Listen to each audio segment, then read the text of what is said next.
ନମସ୍କାର। ପ୍ରଥମାଷ୍ଟମୀର ଶୁଭ ଅବସରରେ ସମସ୍ତଙ୍କୁ ଶୁଭେଚ୍ଛା ଏବଂ ଅଭିନନ୍ଦନ। ପ୍ରଥମାଷ୍ଟମୀ ପାଳନ ବିଷୟରେ କିଛି କଥା ଆସନ୍ତୁ ଜାଣିବା। ମାର୍ଗଶିର ମାସ କୃଷ୍ଣପକ୍ଷ ଅଷ୍ଟମୀ ତିଥିରେ ପ୍ରତି ଓଡ଼ିଆଙ୍କ ଘରେ ପାଳନ କରାଯାଏ ପ୍ରଥମାଷ୍ଟମୀ ପର୍ବ। ଓଡ଼ିଶାର ଏହି ପାରମ୍ପରିକ ପର୍ବକୁ ସୌଭାଗିନୀ ଅଷ୍ଟମୀ, କାଳଭୈରବାଷ୍ଟମୀ ବା ପାପନାଶିନୀ ଅଷ୍ଟମୀ ବୋଲି ମଧ୍ୟ କୁହାଯାଏ।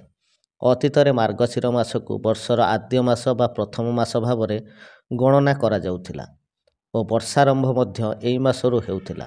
ତେଣୁ ବର୍ଷର ପ୍ରଥମ ମାସର ଅଷ୍ଟମୀକୁ ପ୍ରଥମାଷ୍ଟମୀ ବୋଲି କୁହାଯାଉଥିଲା। କିନ୍ତୁ ଆଜିର ପ୍ରଥମାଷ୍ଟମୀରେ ପରିବାରର ପ୍ରଥମ ସନ୍ତାନକୁ ନୂଆ ପୋଷାକ ପିନ୍ଧାଇ ବନ୍ଦାପନା କରାଯାଏ। ଜ୍ୟେଷ୍ଠ ସନ୍ତାନର ସୁଖ, ସମୃଦ୍ଧି ଓ ଦୀର୍ଘ ଜୀବନ ପାଇଁ ପୂଜାବିଧି ଅନୁଷ୍ଠିତ ହୋଇଥାଏ। ମା ମାନେ ଷଠୀ ଦେବୀଙ୍କର ପୂଜାର୍ଚ୍ଚନା ମଧ୍ୟ କରିଥାନ୍ତି।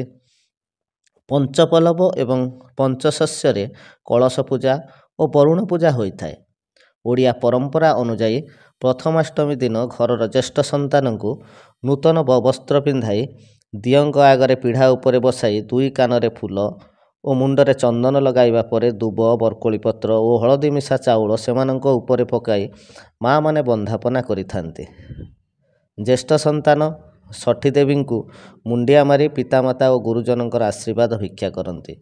ନୂତନ ବସ୍ତ୍ର ପରିଧାନ ଓ ବନ୍ଦାପନାର ଏହି ବିଶେଷ ବିଧିକୁ କୁହାଯାଏ ପୋଢ଼ୁଆଁ ହେବା। ପରମ୍ପରା ଅନୁସାରେ ସନ୍ତାନ ପିନ୍ଧୁଥିବା ବସ୍ତ୍ର ମାମୁଁ ଘରୁ ଆସିଥାଏ।